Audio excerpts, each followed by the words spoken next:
I think it comes down to pain. This is my third attempt trying to film this video because I don't like vulnerability. It goes against almost everything in my astrology chart. I'm a Libra and Aquarius, and Aquarius is very dear to me. I don't want to share any of this even though that you've asked. So here I am trying to convey my life in words in hopes of maybe inspiring something in you. Maybe some of my life experiences resonate or sound similar to you, and I can only hope that telling my story is helpful to some of you. So I'm just going to try to speak from my heart, even though I don't even know where that is in my body. Okay, so why I left being a hippie and joined the Hare Krishnas. I'm still trying to figure out this reason for myself, but I think it comes down to pain. I went through so much pain in my life leading up to Krishna consciousness that I knew something had to change. I, like everybody else, am very layered as a human. I'm not just a two-dimensional piece of paper. I'm not one-sided. I'm very intricate, like a crystal. My friend used to say that it's like a crystal turning. There's so many different sides to it, and that is me. That's all of us. So I guess to begin, my spiritual life started at 8. I remember being in the backyard of my parents' house, talking about chakras and doing like a sort of mantra movement and like breath. Like I was moving something in my body, but I didn't have the words to explain what I was doing because I was just 8. But I knew the word chakra, even though I had no idea where it came from. My parents were not necessarily into spirituality in the same way that resonated with me. So I don't know where this came from, but I know now it was from my past life, which I'm very thankful for. I know I've always been spiritually inclined and interested in the occult and interested in God and the truth, but the way that it was presented to me in my early life was not so inspiring. For instance, the Christian God, I'm not so interested in that world. I don't like really what the church has to offer as an entity, as a system.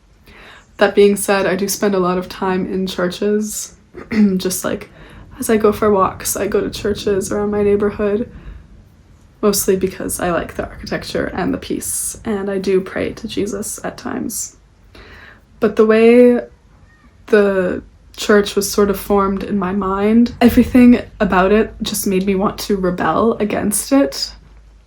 I remember, not so frequently, but my family would go to church sometimes for the holidays, like Christmas. And I remember when I was a teenager, I used to joke that I wouldn't be allowed to go in because I'm like, I identified sort of as like a witch or like evil or something, that I kind of wasn't allowed to enter. I don't know, I was just being a silly teenager. Like everybody, I've gone through many different stages. So it first started with, my spiritual life first started with Buddhism. My father bought me a little Buddha statue from a market in my hometown, and I used to keep it on my dresser. And I liked looking at him. He felt really jovial and peaceful and calm, and that was really inspiring for me at the time. And then I started to read a little bit of books about Buddhism and Taoism, but it was so incomprehensible at that time. I had really no idea what I was reading. So I left that behind, and like I would snap through these. I would find all of these different spiritualities very quickly. So it was like maybe I was focused on a certain section of spirituality for maybe like a month, and then I would kind of digest that and it didn't resonate, and then I would kind of find a new thing and move on to that. So it was Buddhism and then witchcraft. I really liked witchcraft. I think it helped me just be really creative and independent as a woman. I remember making little spell jars and putting them like around my room, or putting them into the river, or putting them, like burying them under a tree. Just little things like writing on paper, asking for clarity, asking for love when I'm like 12 years old. Or, you know, just little prayers for the future. That was really nice. I felt most connected to witchcraft, I think, out of all of the different things I've explored. Because witchcraft to me was also like the beginning of New Age. So New Age, I guess, also lasted for quite some time. I was really interested in crystals and tarot cards. And the New Age and yoga asana kind of glued themselves together to me. So eventually I moved out of my parents' house when I was like 20 or 21. And I moved into one house. Didn't really leave a big impact on me. But the second house I moved into was really, really impactful and really, really important as a time frame in my life. I lived in this house that I now call the hippie house because all of us were just hippies. It was such a nice time living there for 10 months. Most of it was nice. A lot of it was chaotic, and I'll get into those reasons. Yeah, so I moved there just right before COVID started. So I was the only girl. It was 7 people. There was like 3 different floors to this house. We were all very different personalities. A lot of us were musicians. A lot of us were just into the New Age, into festivals, into drugs, partying, being a bit promiscuous with people. It was very open as a community, and it was really eye-opening too, because growing up I didn't really have a lot of people in my house. It was just my family. I never really invited friends over, so I was very closed off in my like personal space.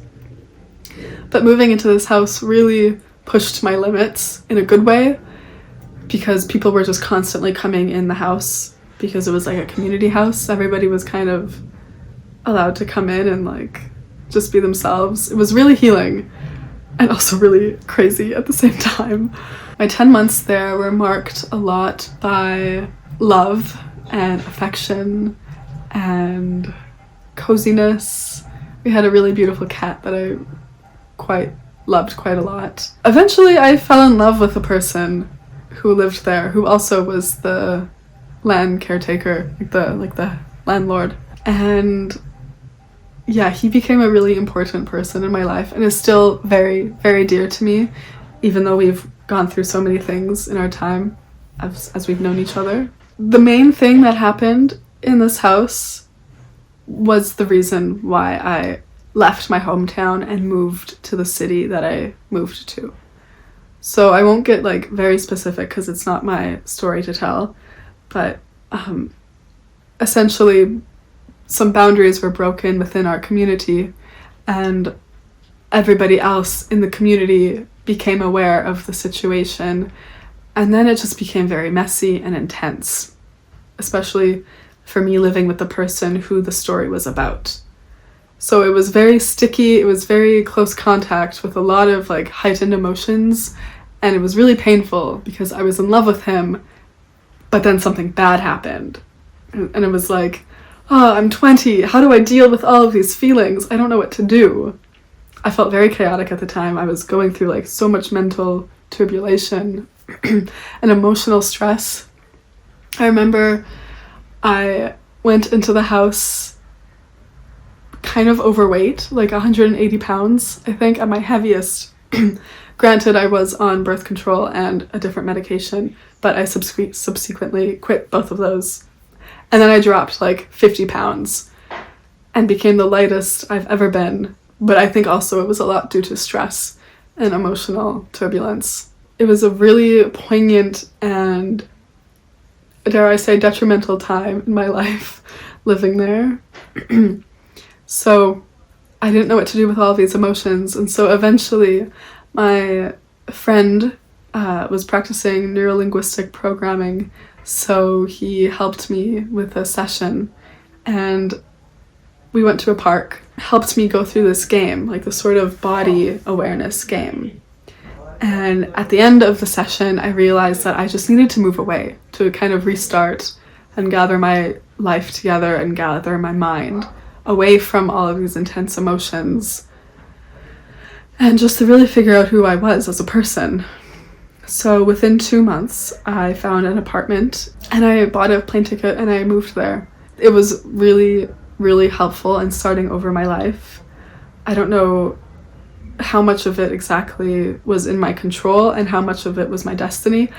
I'm almost like 90% sure it was just exactly meant to happen that way.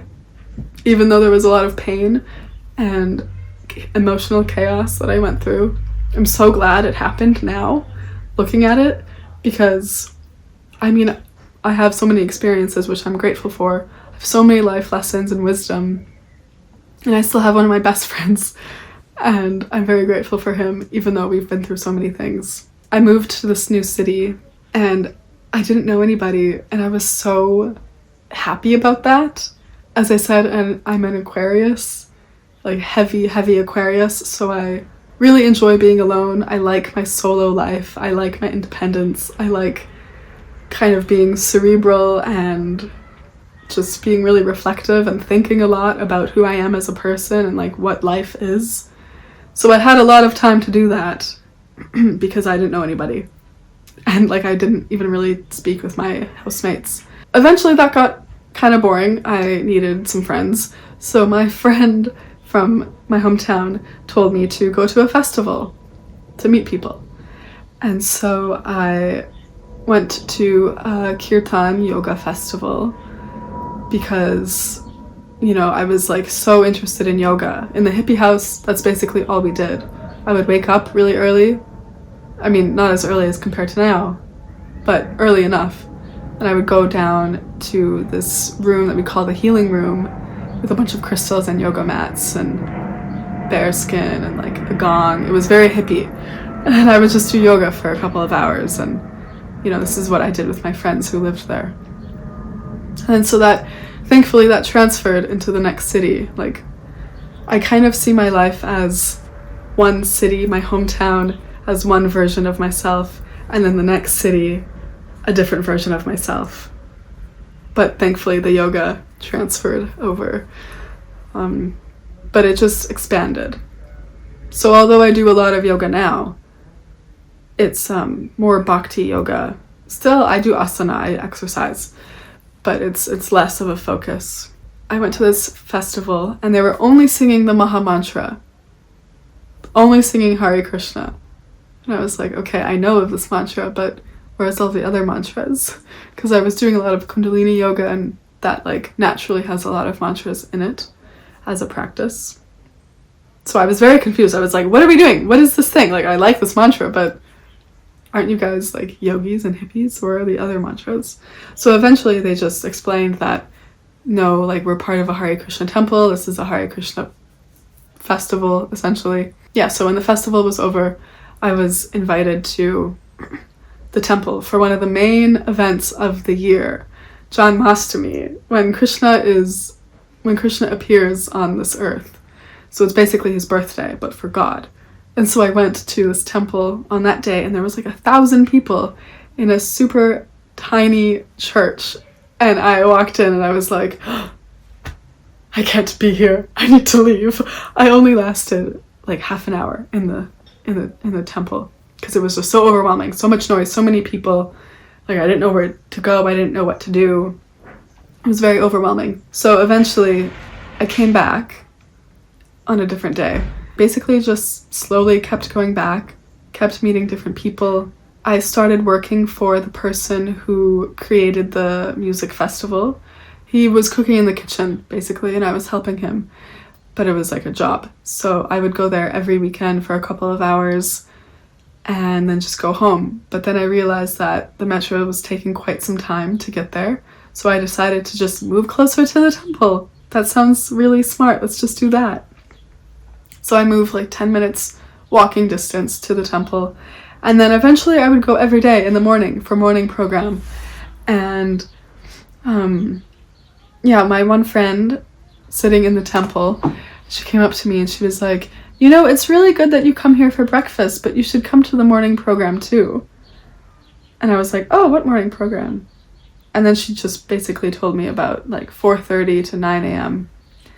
So then I maybe did that like once because it was so early. Eventually I just met other people, and then I started going to Hare and I met the devotees who were singing on the street. And then the rest is kind of history. That's kind of my entire story of how I found the Hare Krishnas.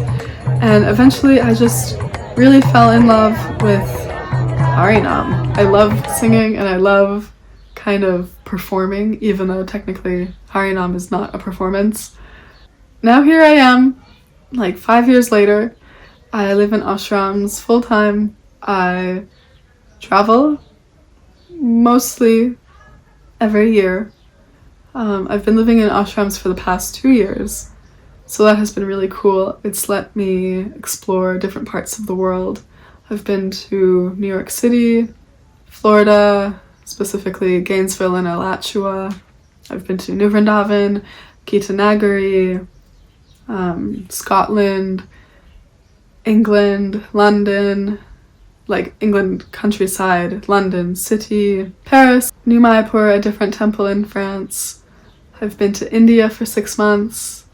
So I'm just very grateful. I'm very, very grateful that I get to live this life and serve Krishna and get to know him more and get to know more of his devotees, because they're really, really spectacular people. The best people I've ever met are Krishna devotees.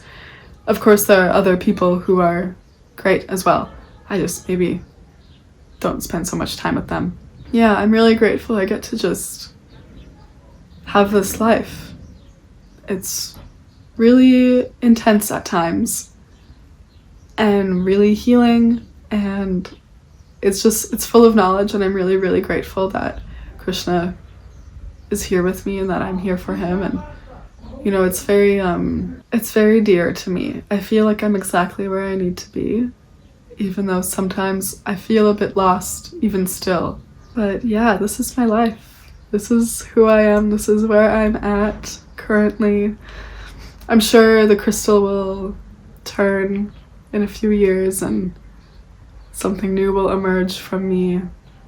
But I really hope that I'll still get to be with Krishna and devotees. And yeah, that's me. So I hope some of this resonated with you, or at least inspired you to do something different with your life, to explore spirituality a bit more. Maybe go visit a temple in your city. That'd be really cool. I'm sure they would love to have you.